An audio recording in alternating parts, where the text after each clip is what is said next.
More evidence is coming out on our regime did some electoral malpractice. In fact, rogue elements within the NRM like Kisa Mukama, who has done a lot of criminal things, but because he's serving government, he cannot be brought to book. He came out, the voice was heard when he was stealing elections for General Kaguta Museveni and NRM candidates. In fact, people like Nina Rose suffered at the hand of the criminal regime because Semba, I think, was targeted by Sam Kutesa, but also the regime onchos who wanted to take it all. In fact, here's the audio when Kisa Mukama was doing ball stuffing. Here's the tape.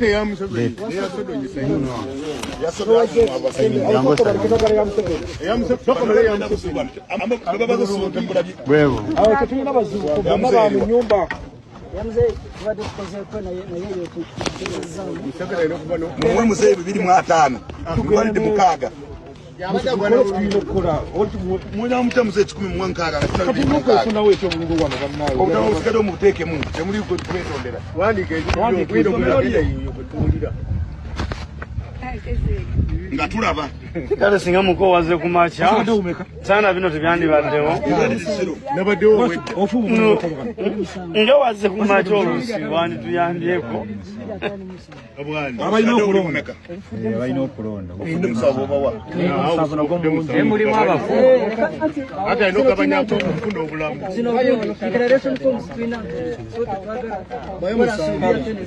no musabu kuja mu byalo omwenda bannange ekibinyo ebyalo omwenda bino ebyo musabini byenyerezaamu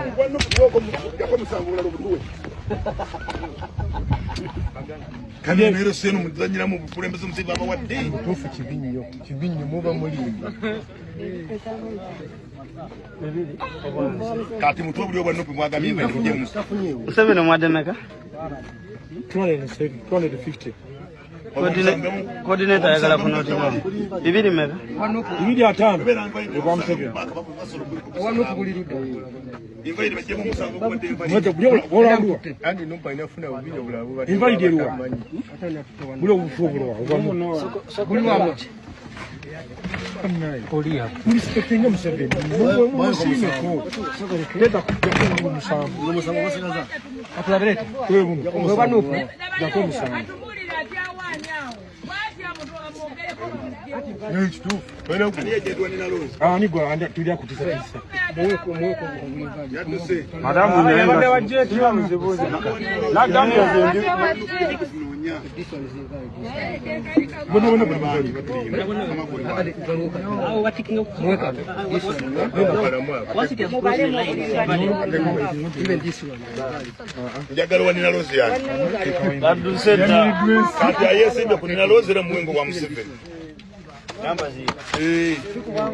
tufu namba zeba muhogo kiria namba zeba muhogo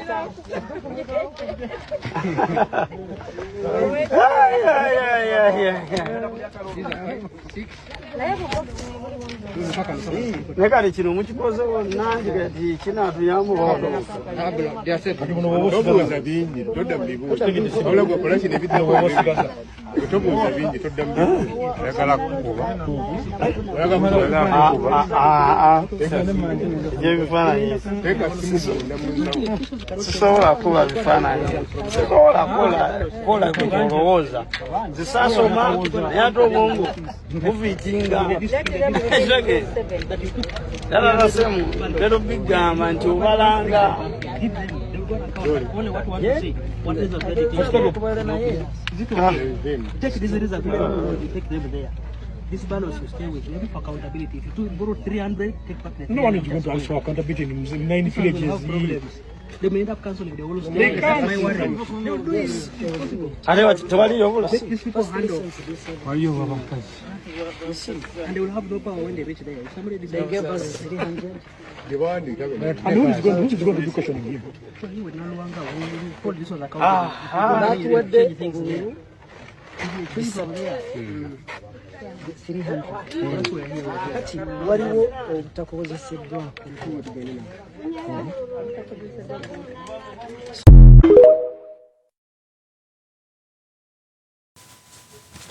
That is Kisa cha Mukama as he was doing electoral malpractices. First of all, in that voice, you clearly see that even the presiding officer, the election presiding officers, when in cahoot with these thieves, they were signing off ballot papers in favor of General Kaguta Museveni and other candidates, to an extent that polling agents of the NUP and those of the NRM were chased away. It shows you how bad it is to participate in Ugandan politics. And it's so unfortunate that even the election officer were involved. So the purpose of this video, I've come to tell you how rogue elements within the NRM cheated elections in favor of the NRM candidates, what it means for our politics, and most importantly, the study messages we can learn from the politics of our nation. But before I do this, I want to let you know that if you're new to this channel, please subscribe. And if you're watching this video from a different platform, please head on to YouTube, type in Sula Mawagale. There's a lot of content of this nature. If geopolitics and economics is what you want, this will be definitely the right channel for you to subscribe to.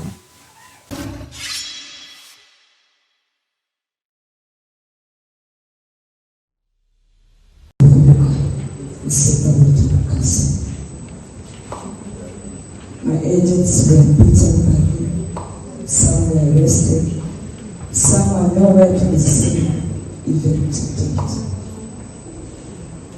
It was my first time in this, but I'll be honest, I wouldn't advise any youth to engage in politics in Uganda because I've personally experienced that it is indeed a dirty job. So many youth would really love and find a level taking a part in politics because indeed we do attain n'abavubuka kiba tulina obusobozi okuba ku ddoboozi tututuusa eri abantu. Naye politics wa Uganda akutiisa n'akwennyamiza ng'omuvubuka kigenza mu likodi nti ngenda kugamba n'abalidda kooti gavumenti eno tetuwa chansi okukiikirira abantu mu mazima ne bwenkanya. Abantu bangi aba agents bano bakyasibiddwa essanga buli era kantu olw'akakisa kano nsabe abalooyeza bali balokwa essuubi lyaffe ly'omubantu twagala kubalaba nga mukola bwekuba kwekalakaasa mwaba babasoboka kugula ku mwanje oba manyine state tebaganya kukola omulimu gumwe naye tubasaba musonyiwa. So many of my agents at the police stations normally tebalina musango naye bakyabagambidde mpaka ne kati abo abantu abaliyo they are breadwinners for families. They were playing cards because they love their country. We didn't buy them. I personally go more for a BSCBO project when you get the silver with the hotspot tiwogendeyo mazima ddala oyinza okwebuuza lwaki tulonda ze mbadde nsaba nsinzirire wano ziri gavumenti ejjaba ebyokulonda. If it is costing people's lives, it's not worth it. We think and we deserve to have a free and fair election. But if it is costing the lives of people that we are so, it was my first time, and up to now I can't sleep. I can't even eat. I can't even imagine the country we are living in. Because if it is costing people's lives, mostly the youth, then let there not be elections, let the ruling party roll until it feels it has rolled enough. But let... First of all, the voice you've just heard what is in Zimbabwe. In the last election, Bobi Wine and NUP were able to penetrate NRM stronghold in Zimbabwe to an extent of getting a member of parliament in Namungo. And I think they strategized that by hook or crook, they had to steal election in this region. Is the reason why even such Kuba who hails from the neighboring district, Wemiyaga, he was cheated by the army. And General Shande was brought in. They never wanted opposition in the district. Okay, even if you don't want opposition, was that the right thing to do of vote stuffing? You ought to have campaigned more, strategize more so that people can vote for you. But the moment you start using unconstitutional means to steal elections because your region has been attacked by the NUP, it is wrong. Even Goit Namugalos in such scenarios where election rigging was massive, his voters were beaten. And remember, Sam Kutesa has ever come out to warn that they need Sembabule. Sam Kutesa is no ordinary man. He is the former Minister of Foreign Affairs. He has a daughter who married the first son, Moses Karugaba. So he's the father-in-law of the CDF who also that was as the president's son. So such a person coming out to say that they need Sembabule, it was not something simple. And indeed they want it. I never knew that they would want it so much to an extent of disabusing the law. Sam Kutesa has ever come out to talk about this.